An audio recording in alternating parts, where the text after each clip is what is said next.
ਤੁਹਾਨੂੰ ਮੈਂ ਦੱਸਿਆ ਜੀ ਕਿਸਮਤ ਹੋਵੇ ਨਾ ਤੇ ਆ ਨਜ਼ਾਰੇ ਲੱਭਦੇ ਨੇ ਕਸਮ ਨਾਲ।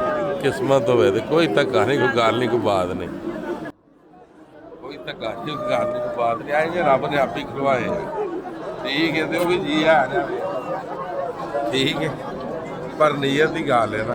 ਇੱਥੇ ਆਓ ਤੁਸੀਂ, ਮੈਂ ਆਪਣੀ ਮਰਜ਼ੀ ਨਾਲ ਚੱਲਦਾ। ਵੇਖੋ ਹੁਣ ਤੁਹਾਨੂੰ ਕਿੰਨੇ ਧੱਕੇ ਪੈਣ ਲੱਗੇ। ਚਲੋ ਇੱਥੇ ਆਓ ਮੇਰੀ ਜਗ੍ਹਾ, ਉਹਨਾਂ ਨੂੰ ਮਾਪੀ ਜਗ੍ਹਾ ਦਿੱਤੀ। ਮੈਂ ਕਿਹਾ ਲਓ ਤੁਸੀਂ ਆਓ, ਕਿਉਂਕਿ ਮੇਰਾ ਤਵਾਫ ਰਹਿੰਦਾ ਮੈਂ ਉਹ ਕਰ ਲਾਂ ਜੀ ਠੀਕ ਹੈ। ਇਹ ਅੱਲਾ ਜਿਹਦੇ ਕਰਮ ਕਰਦਾ ਨਾ ਹੁੰਦਾ ਉਹਦੇ ਤੇ ਭਾਵੇਂ ਇੰਨੀ ਦੁਨੀਆ ਠੀਕ ਹੈ। ਤੇ ਗੱਲ ਕਰਨੀ ਤੇ ਕਰਕੇ ਵਿਖਾਣਾ ਇਹ ਕੰਮ ਔਖਾ ਹੈ, ਇਹ ਚੋਖਾ ਔਖਾ ਹੈ ਕਿਉਂਕਿ ਮੈਂ ਉਹ ਵੇਖ ਲਓ ਪਿੱਛੇ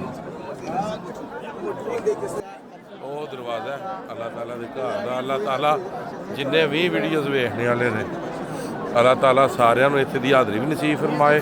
ਅਗਰ ਜਿਹੜੇ ਬਿਮਾਰ ਨੇ ਅੱਲਾਹ ਤਾਲਾ ਉਹਨਾਂ ਨੂੰ ਸਿਰ ਤੇ ਕੰਮ ਲਾਇਲਾ ਤਾ ਫਰਮਾਏ, ਤੇ ਜਿਹੜੇ ਬੇਔਲਾਦ ਨੇ ਅੱਲਾਹ ਤਾਲਾ ਉਹਨਾਂ ਨੂੰ ਨਿੰਨਾ ਤਾ ਫਰਮਾਏ, ਤੇ ਅੱਲਾਹ ਤਾਲਾ ਤੁਹਾਡੇ ਕਾਰੋਬਾਰ ਦੇ ਵਿੱਚ ਬਰਕਤਾਂ ਤਾ ਫਰਮਾਏ।